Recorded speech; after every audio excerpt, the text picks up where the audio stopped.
Hi friends, आज हम लोग भारतीय संविधान एवं राज्य व्यवस्था का प्रश्न करेंगे। तो आइए पहला प्रश्न देखते हैं। पहला प्रश्न है, संविधान सभा के उपाध्यक्ष के रूप में किसे नियुक्त किया गया था? ऑप्शन 1 है डॉक्टर एच.सी. मुखर्जी, 2 है बी.टी. कृष्णमाचारी, 3 है 1 और 2 दोनों, 4 है कोई नहीं। तो संविधान सभा के उपाध्यक्ष कौन थे? डॉक्टर एच.सी. मुखर्जी और बी.टी. कृष्णमाचारी दोनों। तो ऑप्शन 3 सही है। ठीक है। संविधान सभा की पहली बैठक हुई कब? 9 दिसंबर 1946 को। इस दिन डॉक्टर सच्चिदानंद सिन्हा को संविधान सभा का अस्थायी अध्यक्ष चुना गया था। ठीक है। संविधान सभा की दूसरी बैठक होती है 11 दिसंबर 1946 को। इस दिन डॉक्टर राजेंद्र प्रसाद को संविधान सभा का अस्थायी अध्यक्ष नियुक्त किया जाता है। ठीक है। तो उपाध्यक्ष कौन थे? डॉक्टर एच.सी. मुखर्जी और बी.टी. कृष्णमाचारी। दूसरा प्रश्न है, उद्देश्य प्रस्ताव को कब स्वीकार किया गया था? ऑप्शन 1 है 13 दिसंबर 1947, 2 है 13 दिसंबर 1946, 3 है 22 जनवरी 1947, 4 है 22 जनवरी 1946। तो ऑप्शन नंबर 3 इसका सही होगा, 22 जनवरी 1947। ठीक है। 13 दिसंबर 1946 ईस्वी को पंडित जवाहरलाल नेहरू द्वारा संविधान सभा में उद्देश्य प्रस्ताव को प्रस्तुत किया गया था। ठीक है। और जवाहरलाल नेहरू द्वारा इसे तैयार भी किया गया था।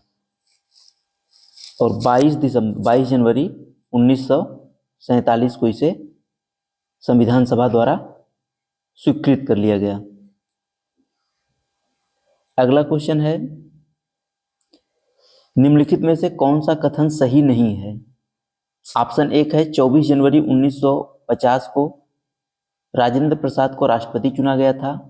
ऑप्शन 2 है 24 जनवरी 1950 को राष्ट्रगान अपनाया गया था। 3 है 24 जनवरी 1950 को राष्ट्रीय ध्वज को अपनाया गया था। 4 है 24 जनवरी 1950 को राष्ट्रीय गीत को अपनाया गया था। तो इसमें से ऑप्शन नंबर 3 सही नहीं है, क्योंकि राष्ट्रीय ध्वज को 22 जुलाई 1947 को अपनाया गया था। ठीक है। बाकी ये तीनों, राष्ट्रीय गीत, राष्ट्रगान और डॉक्टर राजेंद्र प्रसाद को राष्ट्रपति चुनना कब हुआ था? 24 जनवरी 1950 को। ठीक है। एक है राष्ट्रमंडल की सदस्यता। राष्ट्रमंडल की सदस्यता का सत्यापन कब किया गया था? तो ये मई 1949 में। ठीक है। अगला क्वेश्चन है, निम्नलिखित में से कौन सा कथन सही नहीं है? मौलिक अधिकार उप समिति जे.बी. कृपलानी, संचालन समिति राजेंद्र प्रसाद, मौलिक अधिकार समिति जवाहरलाल नेहरू, 4 है प्रांतीय संविधान समिति सरदार पटेल। ठीक है। तो मौलिक अधिकार उप समिति जे.बी. कृपलानी ये सही है। संचालन समिति राजेंद्र प्रसाद सही है। मौलिक अधिकार समिति जवाहरलाल नेहरू ये गलत है। मौलिक अधिकार समिति कौन थे अध्यक्ष?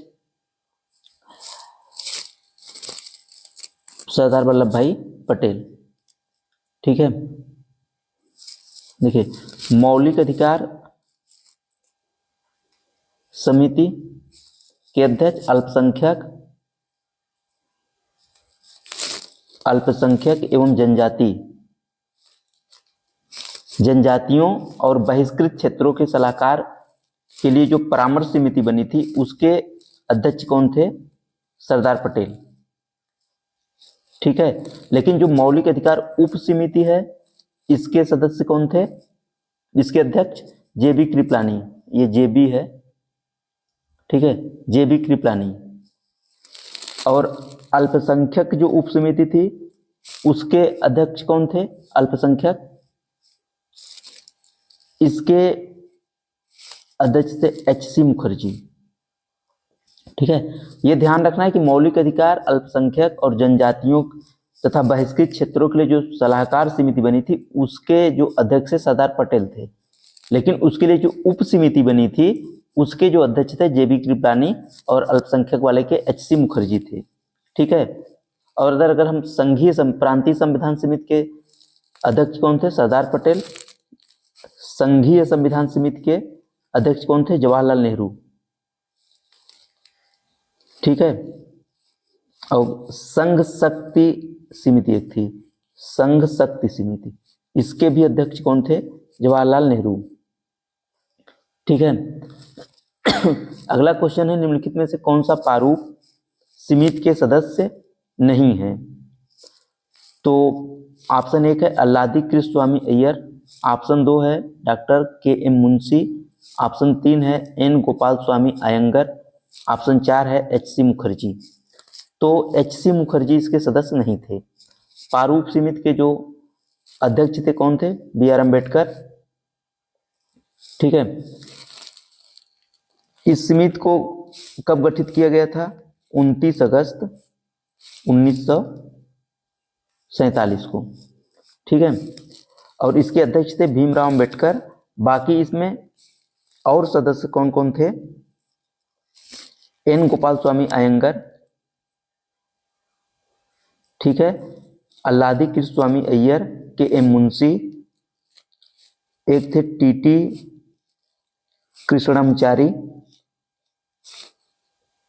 ठीक है, एक थे मोहम्मद सदुल्ला और एन माधव राव। अब सबसे बड़ी बात है ये याद कैसे रहेगा? ठीक है, पढ़ने के लिए तो पढ़ लिया जाता है, तो याद करने के लिए देखिए, एक कृष्ण स्वामी अय्यर हैं, एक गोपाल स्वामी अयंगर है, एक एन माधव राव है। ध्यान रखना है कि जो कृष्ण हैं उन्हीं का नाम गोपाल भी कहा जाता है। कृष्ण तो कहा ही जाता है और माधव भी उन्हीं का पर्यायवाची है। तो याद रखने के लिए मैं ये बता रहा हूं कि माधव, कृष्ण स्वामी, गोपाल स्वामी अयंगर और एक टी.टी. कृष्णमाचारी, ये 4 व्यक्तित्व से कृष्ण का ध्यान रखेंगे तो याद रहेगा। बाकी एक कौन है? के.एम. मुंशी और मोहम्मद सदुल्ला। ठीक है। अगला क्वेश्चन है, निम्नलिखित में से कौन सा कथन सत्य नहीं है? प्रेम बिहारी नारायण रायजादा भारतीय संविधान सभा के प्रमुख सुलेखक थे। दूसरा है संविधान सभा के हिंदी संस्करण का सुलेखन बसंत कृष्ण वैद्य द्वारा किया गया था। तीसरा है हाथी को संविधान के प्रतीक के रूप में अपनाया गया था। चौथा है बी.एन. राव को संविधान सभा का सचिव नियुक्त किया गया था। तो कौन सा सत्य नहीं है? बी.एन. राव को संविधान का सचिव नियुक्त किया गया था, ये गलत है। ठीक है, क्योंकि बी.एन. राव कौन थे? ये संवैधानिक सलाहकार थे। ठीक है, संवैधानिक सलाहकार थे। और सचिव कौन थे संविधान सभा के? अगर सचिव की बात करें तो ये थे एच.बी.आर. अयंगर। ठीक है, एच.बी.आर. अयंगर। ये फैक्ट्स है, याद रखना पड़ता है क्योंकि एग्जाम में क्वेश्चन पूछे जाते हैं तो याद रखना जरूरी है। अब प्रेम बिहारी नारायण रायजादा जो है भारतीय संविधान के प्रमुख सुलेखक थे। ये जो प्रेम बिहारी नारायण रायजादा थे, ये भारतीय संविधान, मूल जो संविधान लिखा गया था इंग्लिश में, ठीक है, इटालियन शैली में लिखा गया था, इसके सुलेखक थे। वही जो हिंदी संस्करण था मूल हिंदी संविधान का, उसके कौन सुलेखक थे? बसंत कृष्ण वैद्य। देखो इसमें वैद्य लगा हुआ है, तो जो भारतीय परंपरा है उसमें जो पुराने या जैसे वैद्य टाइप के लोग होते हैं तो इसे ऐसे याद कर सकते हैं कि जो हिंदी वाला संस्करण है वैद्य हिंदी में ही आता है तो हिंदी हो गए। बाकी प्रेम बिहारी नारायण रायजादा ये जो लिखे हुए थे संविधान इंग्लिश में लिखे हुए थे। ठीक है, हाथी को संविधान के प्रतीक के रूप में अपनाया गया था, ये भी सही है। अब कभी कभी ये पूछ देता है कि ये जो संविधान था इसके अलंकृत कौन किया गया था? तो जो हिंदी संस्करण था, हिंदी संस्करण के अलंकरण की बात जो है तो नंदलाल बोस, ठीक है, ये अलंकृत किए थे। और जो इंग्लिश वाला संस्करण था उसको अलंकृत करने का काम किसने किया था? शांति निकेतन के संबंधित कुछ लोग थे, ठीक है, उन्होंने इसको अलंकृत किया था, इंग्लिश वाले। अगला क्वेश्चन है, निम्न में से कौन सा सही सुमेलित नहीं है? संविधान के भाग दिए हुए हैं और उससे संबंधित प्रावधान। तो ऑप्शन एक है आपात उपबंध भाग 18, दूसरा है संविधान संशोधन भाग 20, तीसरा है अधिकरण भाग 15, चौथा है राजभाषा भाग 17। तो ऑप्शन नंबर 3 इसका सही नहीं है, क्योंकि अधिकरण इसमें है 14 क में या 14 ए में, ठीक है। अगर हम संविधान के पार्ट को हम देखेंगे तो भाग 1 में क्या है, संघ और मतलब राज्य और संघराज्य क्षेत्र के बारे में दिया है। भाग 2 में क्या है, नागरिकता, ठीक है। भाग 3 में मौलिक अधिकार, भाग 4 में मौलिक कर्तव्य, भाग 5 में, भाग 4 क भी है, ठीक है, सॉरी भाग 4 में डीपीएसपी है, ठीक है। भाग 4 क में मौलिक कर्तव्य है, भाग 5 में संघ सरकार के बारे में है, भाग 6 में राज्य सरकार के बारे में दिया है, ठीक है। भाग 7 में राज्यों से संबंधित सूची था, जो अब इसको निरसित कर दिया गया है, ये समाप्त कर दिया गया है, ठीक है। भाग 8 में संघ राज्य क्षेत्र के बारे में है, ठीक है। भाग 9 में पंचायत है, ठीक है। देखिए भाग 9 में पंचायत है, भाग 9 क में नगर पालिका है और भाग 9 ख में सहकारी समिति है, ठीक है, सहकारी समिति के बारे में है। भाग 10 में क्या है, अनुसूचित और जनजाति क्षेत्र के बारे में है, अनुसूचित और जनजाति क्षेत्र, जनजाति क्षेत्र के बारे में दिया है। भाग 11 में है संघ और राज्यों के बीच संबंध, ठीक है, संघ और राज्यों के बीच संबंध के बारे में दिया है। भाग 12 में वित्त, संपत्ति, संविदाएं और वाद है, मतलब जो व्यापार वगैरह से हैं, ठीक है, वित्त हो गया, संपत्ति, संविदा और वाद इससे है। भाग 13 में भारत के राज्य क्षेत्र के भीतर, ठीक है, भारत के राज्य क्षेत्र के भीतर व्यापार वगैरह से है, ठीक है।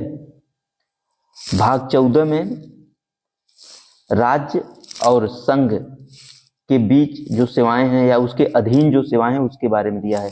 भाग 14 क में अधिकरण, ये बताया ही गया है। भाग 15 में निर्वाचन के बारे में है, ठीक है। भाग 16 में कुछ वर्गों से संबंधित विशेष प्रावधान किया गया है।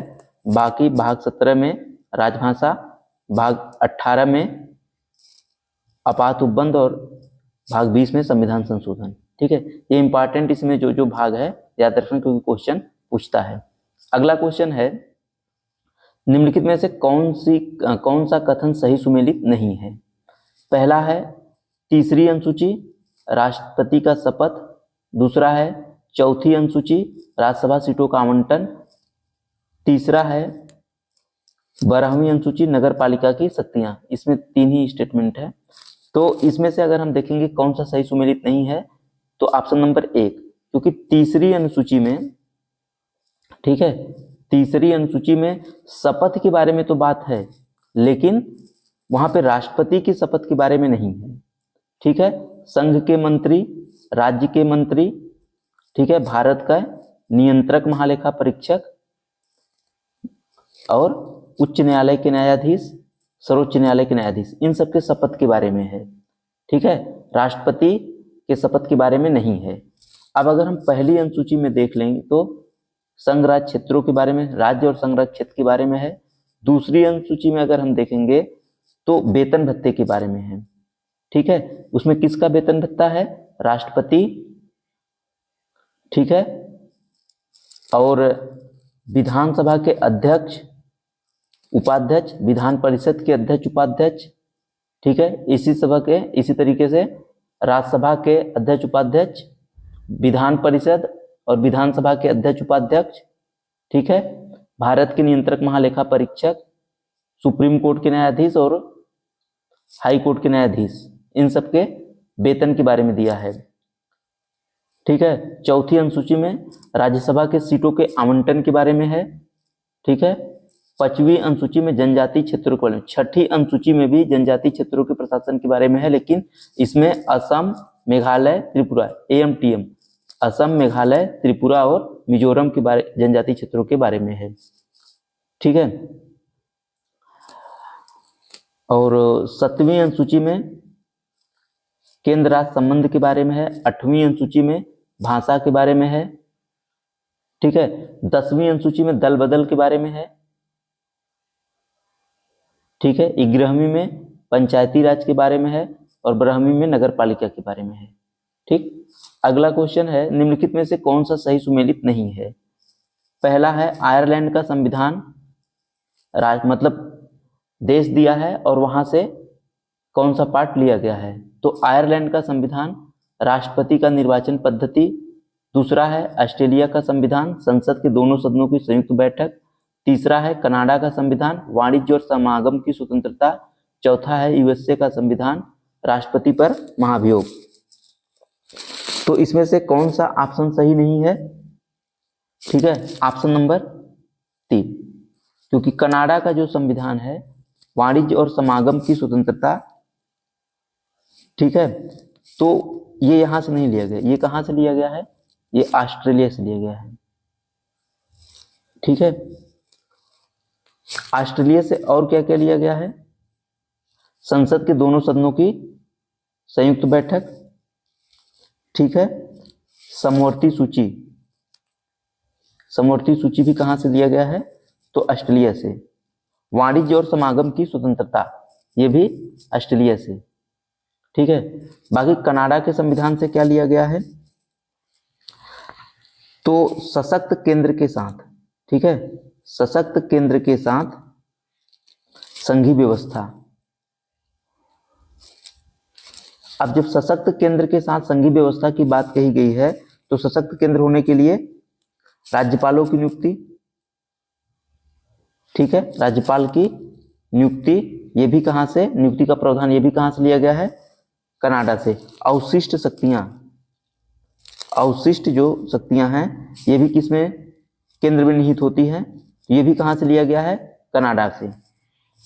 ठीक है, अगर USA की संविधान से बात करें तो मूल अधिकार,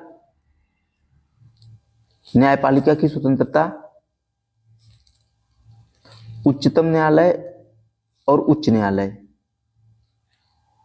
के न्यायाधीशों का पद से हटाया जाना, ठीक है, और राष्ट्रपति पर महाभियोग, ये राष्ट्रपति पर महाभियोग है ही। ठीक है, और आयरलैंड के संविधान से क्या लिया गया है, राष्ट्रपति की निर्वाचन पद्धति, DPSP, ठीक है, ये भी आयरलैंड से लिया गया है।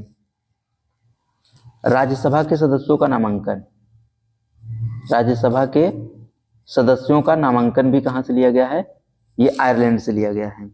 ठीक है, इसके अतिरिक्त अगर हम जापान से देखें तो जापान से विधि द्वारा स्थापित प्रक्रिया लिया गया है, विधि द्वारा स्थापित प्रक्रिया। ठीक है, दक्षिण अफ्रीका की अगर हम बात करें तो दक्षिण अफ्रीका से भी क्या क्या लिया गया है, संविधान संशोधन की प्रक्रिया। ठीक है, संविधान संशोधन की प्रक्रिया कहां से लिया गया है, दक्षिण अफ्रीका से। और राज्यसभा के सदस्यों का निर्वाचन, सदस्यों का निर्वाचन, ये कहां से लिया गया है, दक्षिण अफ्रीका से। देखिए, राज्यसभा के सदस्यों का निर्वाचन जो है ये लिया गया है दक्षिण अफ्रीका से। ठीक है, लेकिन राज्यसभा के सदस्यों का नामांकन, या तो जो उसको बोलते हैं जो मनोनीत किया जाता है, वो कहां से लिया गया है, ये लिया गया है आयरलैंड के संविधान से। ठीक है, अगला क्वेश्चन है, निम्नलिखित में से कौन सा कथन संविधान की प्रस्तावना के बारे में सही नहीं है। ठीक है, ऑप्शन 1 है प्रस्तावना में 3 प्रकार के न्याय का उल्लेख है। ऑप्शन 2 है प्रस्तावना में 5 प्रकार की स्वतंत्रता का उल्लेख है। 3 है प्रस्तावना में 3 प्रकार की समता का उल्लेख है। ऑप्शन 4 है सभी कथन सत्य हैं। ठीक है, तो इसमें प्रस्तावना में 3 प्रकार की समता की बात है, ये क्वेश्चन गलत है, क्योंकि कितने प्रकार की, ये ऑप्शन सही है, मतलब ये गलत है। कितने प्रकार की समता की बात है? 2 प्रकार की। कौन कौन? प्रतिष्ठा और अवसर, प्रतिष्ठा और अवसर। बाकी 3 प्रकार के न्याय का उल्लेख किसका है? सामाजिक, आर्थिक और राजनीतिक। स्वतंत्रता कितने प्रकार का? 5। कौन कौन? विचार, अभिव्यक्ति, विश्वास, उपासना, धर्म, उपासना। ठीक है, देखिए प्रस्तावना में अब तक एक बार संशोधन हुआ है, 42वां संविधान संशोधन। कब? 1976 में। ठीक है, और इसमें समाजवादी, पंथ निरपेक्ष और अखंडता शब्द जोड़े गए थे 42वें संविधान संशोधन के द्वारा। ठीक है, 3 केस। बेरुवारी केस 1960, इसके तहत ये कहा गया कि प्रस्तावना संविधान का पार्ट नहीं है और अतः इसमें संशोधन नहीं किया जा सकता। लेकिन केशवानंद भारती 1973, इसमें कहा गया कि प्रस्तावना संविधान का भाग है, अतः इसमें संशोधन किया। एक है LIC वर्सेस इंडियावाद 1995, इसमें भी प्रस्तावना को संविधान का भाग माना गया था। ठीक है, अगला क्वेश्चन है निम्नलिखित में से कौन सी समिति राज्य पुनर्गठन से संबंधित नहीं है?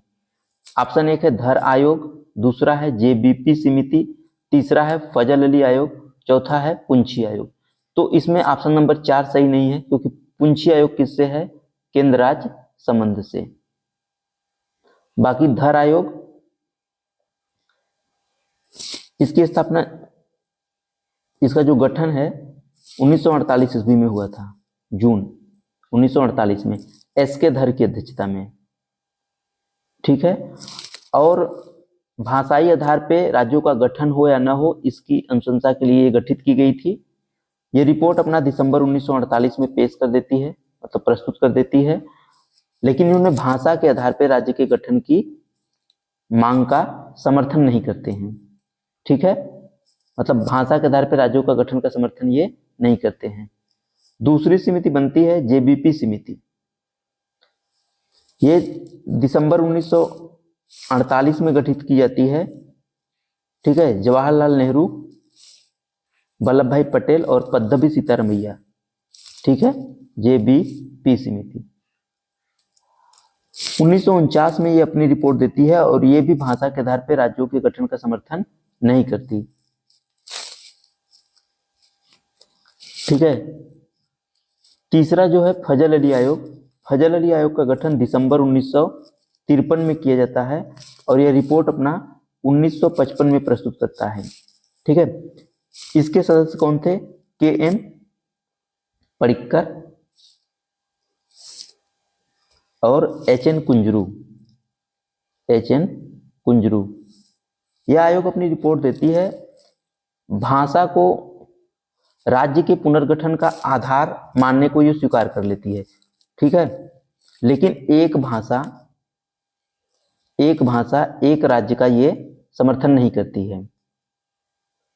ठीक है, अगला क्वेश्चन है निम्नलिखित में से राज्यों के गठन वर्ष आधार पर कौन सा सही है? हिमाचल प्रदेश 1966, दूसरा है गुजरात 1960, तीसरा है आंध्र प्रदेश 1987, चौथा है मेघालय 1972। तो आंध्र प्रदेश सबको ही ये आता होगा, 1953 में ये गठन किया गया था। जब पोंटी श्री राम लल्लू का निधन हो गया था, उसके बाद भाषा के आधार पे, ठीक है, गठन होने वाला ये पहला राज्य था 1953 में। इसी के बाद फजल अली आयोग का गठन किया गया था। ठीक है, जिसने भाषा के आधार पर राज्यों के गठन की मांग को स्वीकार कर लिया था। हिमाचल प्रदेश की बात करें तो 1966 में, ठीक है। 1966 में पंजाब से अलग होकर के एक शाह समिति गठित की गई थी। शाह समिति के आधार पे पंजाब से अलग होकर के हरियाणा और केंद्र शासित प्रदेश चंडीगढ़ का गठन किया जाता है 66 में। ठीक है। मणिपुर, त्रिपुरा और मेघालय, इसका गठन कब होता है? 1972 में। ठीक है। पूर्वोत्तर के और राज्य अगर मिजोरम, अरुणाचल प्रदेश, ठीक है, इसका गठन होता है 1987 में। 1987 में गोवा का भी गठन होता है। ठीक है। तो मेघालय के जो 7 राज्य है उसमें से 3 राज्य मणिपुर, त्रिपुरा और मेघालय का 1972 में, मिजोरम और अरुणाचल प्रदेश का 1987 में। ठीक है। अगला क्वेश्चन है, निम्नलिखित में से कौन सा कथन नागरिकता के संबंध में सत्य नहीं है? ऑप्शन 1 है, संसद का नागरिकता से संबंधित विधि बनाने का अधिकार कभी कभी केंद्र शासित प्रदेश को भी प्राप्त हो जाता है। अन्य देश का नागरिकता, दूसरा है, अन्य देश का नागरिकता ग्रहण कर लेने पर भारतीय नागरिकता समिति अन्य देश का नागरिकता ग्रहण कर लेने पर भारतीय नागरिकता समाप्ति अनुच्छेद 9। तीसरा है, स्वतंत्रता के बाद पहली नागरिकता अधिनियम 1955 में आया। चौथा है, भारतीय संविधान के अनुच्छेद 5 से 11 तक नागरिकता का उल्लेख है। तो ऑप्शन 1 गलत है, क्योंकि भारत में नागरिकता से संबंधित विधि बनाने का अधिकार सिर्फ किसको है? संसद को। ठीक है। एकल नागरिकता है भारत में, और अगर कोई व्यक्ति किसी अन्य देश की नागरिकता ग्रहण कर लेता है तो उसकी नागरिकता स्वतः ही समाप्त हो जाएगी। इसका उल्लेख आर्टिकल 9 में है। ठीक है। और भारतीय में 5 से 11 तक नागरिकता से संबंधित प्रावधान किया गया है। ठीक है। अनुच्छेद 11 के तहत कहा गया है कि संसद को यह अधिकार है, वह किसी भी नागरिकता से संबंधित किसी भी तरीके की विधि बना सकती है उसकी प्राप्ति के लिए, मतलब उसकी अर्जन के लिए या उसकी समाप्ति के लिए। ठीक है। भारत में नागरिकता प्राप्त करने के 5 नियम है। वंश के आधार पे,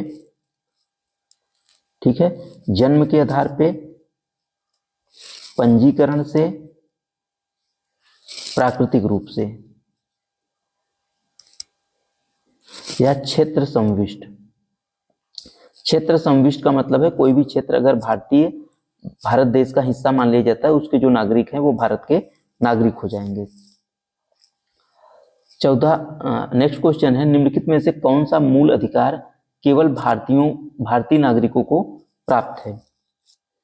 ऑप्शन 1 है 19-16, 2 है अनुच्छेद 19-20, 3 है अनुच्छेद 14-16, 4 है अनुच्छेद 19 और 17। तो देखो, केवल भारतीय नागरिकों को प्राप्त जो मूल अधिकार हैं वो कौन कौन से है?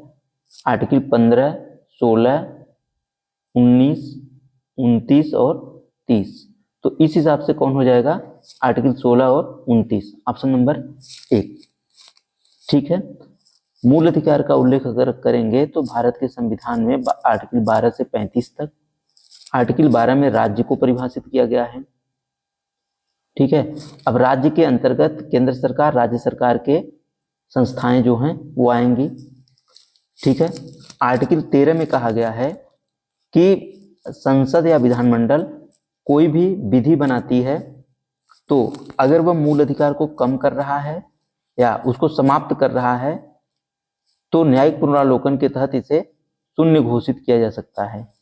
न्यायिक पुनरावलोकन की शक्ति आर्टिकल 32 के तहत और सुप्रीम कोर्ट को और 226 के तहत हाई कोर्ट को प्राप्त है। ठीक है।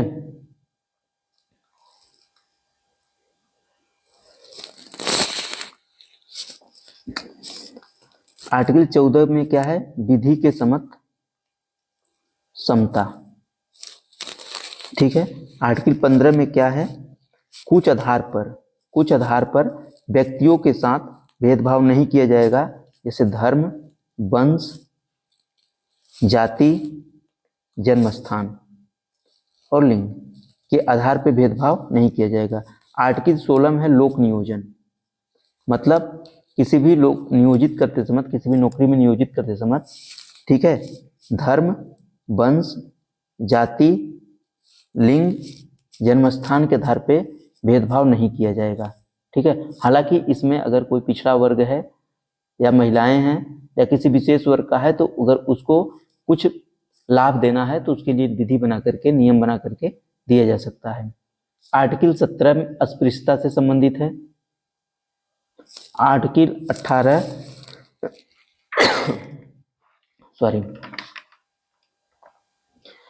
उपाधियों का अंत है। ठीक है, आर्टिकल 19 स्वतंत्रता का अधिकार है। ठीक है, इसमें 6 स्वतंत्रता का अधिकार है। ठीक है, वाक एवं अभिव्यक्ति की स्वतंत्रता, शांतिपूर्ण सम्मेलन का अधिकार, ठीक है, संघ बनाने का अधिकार, इस तरीके से 6 है। आर्टिकल 20 है अपराध के लिए दोष सिद्ध के संबंध में। ठीक है, जैसे अगर कोई व्यक्ति कोई अपराध किया है, उसे हिरासत में लिया गया है, उस पर केस चल रहा है, तो कौन कौन से मौलिक अधिकार उसको प्राप्त होंगे। ठीक है, पहला तो है कि कोई भी पूर्व पद, मतलब कोई भी पूर्व कानून उस पर लागू नहीं होगा। जिस समय जो अपराध किया है उस समय जो कानून होगा वही उस पर लागू किया जाएगा। किसी एक अपराध के लिए 2 बार दंड नहीं दिया जा सकता। ठीक है, और किसी भी व्यक्ति को स्वयं के प्रति साक्षी बनने से जबरदस्ती नहीं किया जा सकता, मतलब इसे उसकी स्वतंत्रता है। आर्टिकल 21 है प्राण एवं दैहिक स्वतंत्रता। ठीक है, इसके अंतर्गत ही निजता का अधिकार आता है। निजता का अधिकार, ठीक है, 14 वर्ष तक के बच्चों के लिए निःशुल्क शिक्षा का अधिकार, स्वास्थ्य का अधिकार। ठीक है, ये आता है आर्टिकल 21 के अंतर्गत। आर्टिकल 23 और 24 में शोषण के विरुद्ध अधिकार है। आर्टिकल 23 है बेगार, मतलब किसी को जबरदस्ती या कम वेतन पे अगर काम कराया जा रहा है, वेश्यावृत्ति वगैरह इसी के अंतर्गत आते हैं आर्टिकल, उसको संरक्षण प्राप्त है। आर्टिकल 24 में है कि अगर 14 वर्ष से कम किसी भी बच्चे को किसी भी कारखाना वगैरह में काम करने से सुरक्षा प्राप्त होती है। ठीक है, आर्टिकल 25 से 28 है धार्मिक स्वतंत्रता का अधिकार। ठीक है, अब क्वेश्चन नंबर 15, निम्नलिखित में से कौन सा सही सुमेलित नहीं है, इसका भी डिस्कशन हो गया है। अस्पृश्यता का अंत आर्टिकल 17, संघ बनाने की स्वतंत्रता अनुच्छेद 19, निजता का अधिकार अनुच्छेद 21, बलात् श्रम निषेध अनुच्छेद 24। तो बलात् श्रम निषेध किस में है? 23 में है। ठीक है, अगला क्वेश्चन है राज्य की परिभाषा, निम्नलिखित में से कौन सा सही सुमेलित नहीं है, एडीपीएसवी के बारे में है। ठीक है, राज्य की परिभाषा अनुच्छेद 36, समान न्याय निःशुल्क विधिक सहायता अनुच्छेद 39A, न्यायपालिका एवं कार्यपालिका का पृथक्करण अनुच्छेद 51, उद्योगों में कर्मचारियों की सहभागिता अनुच्छेद 43A। तो न्यायपालिका का कार्यपालिका से पृथक्करण, ये 3, यही गलत है, क्योंकि न्यायपालिका का कार्यपालिका से पृथक्करण किसमें है? अनुच्छेद 50 में। ठीक है, और अनुच्छेद 51 में क्या है? अंतरराष्ट्रीय संधि। ठीक है, अंतरराष्ट्रीय शांति एवं सुरक्षा से संबंधित अगर कोई बात है तो ये 51 में है। अब अगर हम डीपीएसपी की बात करें तो आर्टिकल 36 से 51 तक है। आर्टिकल 36 में राज्य की परिभाषा है, ये वही राज्य की परिभाषा है जो आर्टिकल 12 में है। ठीक है, तो हम डीपीएसपी के कुछ इंपॉर्टेंट आर्टिकल देख लेते हैं। जैसे आर्टिकल 40 की अगर हम बात करें तो ये पंचायत से संबंधित है। ठीक है, आर्टिकल 44 की बात करें तो एक समान सिविल संहिता। ठीक है, आर्टिकल 45 की अगर हम बात करें तो 6 वर्ष से कम आयु के बच्चों की शिक्षा से संबंधित है। आर्टिकल 46 में SC ST, ठीक है, या कमजोर वर्गों के लिए शैक्षिक प्रावधान की बात किया गया है। आर्टिकल 47 में स्वास्थ्य से संबंधित बात कही गई है, ठीक है। आर्टिकल 48 की अगर हम बात करें तो इसमें कृषि तथा पशुपालन को लेकर के है कि आधुनिक और वैज्ञानिक तरीके से किया जाए। आर्टिकल 48 में क्या है, पर्यावरण संरक्षण, वन तथा वन्य जीवों की रक्षा, ठीक है। अनुच्छेद 39 में निःशुल्क विधिक सहायता है, ठीक है। अनुच्छेद 43 ये क्या है, सभी कर्मकारों को, जितने भी कर्मचारी हैं उनको निर्वाह मजदूरी, ठीक है। और आर्टिकल 43A उद्योगों के प्रबंधन में कर्मकारों की सहभागिता, ठीक है। अगला क्वेश्चन, निम्नलिखित में से कौन सा मूल कर्तव्य के बारे में सही नहीं है, ठीक है। ऐसी प्रथाओं का त्याग करें जो स्त्रियों के सम्मान के विरुद्ध हो। हमारी सामाजिक संस्कृति की गौरवशाली परंपरा का परिरक्षण करें। तीसरा है वैज्ञानिक दृष्टिकोण को बढ़ावा देना। चौथा है पर्यावरण संरक्षण तथा वन व वन्य जीवों की सुरक्षा। तो ये चार ऑप्शन सही नहीं है, क्योंकि पर्यावरण संरक्षण, वन तथा वन्य जीवों की सुरक्षा ये DPSP के तहत आर्टिकल 48A में है, ठीक है। अगर हम मूल कर्तव्य की बात करें तो संविधान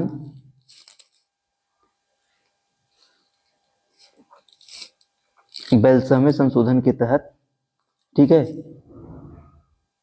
रूस के संविधान से ये लिया गया था, ठीक है।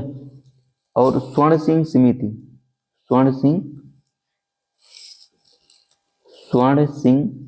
समिति की अनुशंसा पर 10 मूल कर्तव्य जोड़े गए थे, ठीक है। प्रारंभ में इसमें 10 मूल कर्तव्य थे। 66वें संविधान संशोधन के तहत 2002 में, ठीक है, 11वां मूल कर्तव्य जोड़ा गया था। 11वां मूल कर्तव्य क्या था, 6 से 14 वर्ष तक के बच्चों को शिक्षा का अवसर उपलब्ध कराना, ये परिवार या पिता की जिम्मेदारी होगी, ठीक है। अगर हम मूल कर्तव्य की बात करें तो संविधान का पालन करना, उसके आदर्शों, संस्थाओं, राष्ट्रध्वज, राष्ट्रगान का सम्मान करना। दूसरा होगा स्वतंत्रता के लिए हमारे राष्ट्रीय गौरव,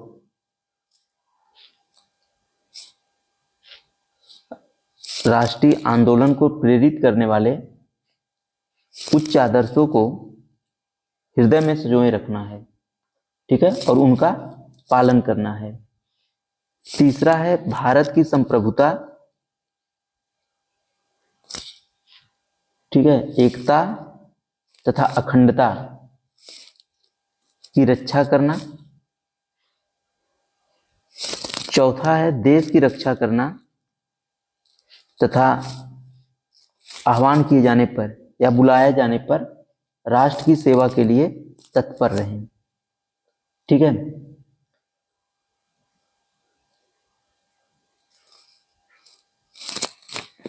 अगला क्वेश्चन है, निम्नलिखित में से कौन सा कथन सही सुमेलित नहीं है। ऑप्शन 1 है बंदी प्रत्यक्षीकरण प्राधिकृत या वारंट के द्वारा। 2 है परमादेश, हम आदेश देते हैं। 3 है उत्प्रेषण, सूचना देना। 4 है प्रतिषेध, रोकना, ठीक है। आर्टिकल 32 के तहत ये रीट जारी करने का अधिकार सुप्रीम कोर्ट और 226 के तहत किसको है, हाई कोर्ट को, ठीक है। तो इसमें से ऑप्शन नंबर 1 जो बंदी प्रत्यक्षीकरण है प्राधिकृत या वारंट, ये सही नहीं है। ठीक है, बंदी प्रत्यक्षीकरण का मतलब होता है को प्रस्तुत किया जाए, प्रस्तुत किया जाए। अगर कोई व्यक्ति को गिरफ्तार किया गया है तो उसके संबंध में है कि उसको न्यायालय के समक्ष प्रस्तुत किया जाए। प्रतिषेध परमादेश का मतलब होता है हम आदेश देते हैं। ठीक है, इसमें कोर्ट क्या करती है, सार्वजनिक अधिकारी, सार्वजनिक अधिकारी के विरुद्ध ये रीट जारी किया जाता है। ठीक है, प्रतिषेध का मतलब होता है रोकना। ठीक है, इसमें क्या होता है कि जब कोई अधीनस्थ न्यायालय अपने अधिकार क्षेत्र के बाहर जाकर के कार्य करता है तो उसके ऊपर के जो न्यायालय हैं, हाई कोर्ट या सुप्रीम कोर्ट, वो रीट जारी करके उनको उनके कार्य करने से रोका जाता है। तीसरा है उत्प्रेषण, सूचना देना। ये भी उच्च न्यायालय द्वारा अपने अधीनस्थ न्यायालयों को लिए जारी किया जाता है जब अधीनस्थ न्यायालय के पास पेंडिंग मामले बहुत ज्यादा होते हैं तो इन मामलों का स्थानांतरण, ठीक है, उच्च न्यायालय अपने अधीनस्थ न्यायालय को जारी करके अपने अधीन कर लेता है। ठीक है, आज की वीडियो में इतना ही।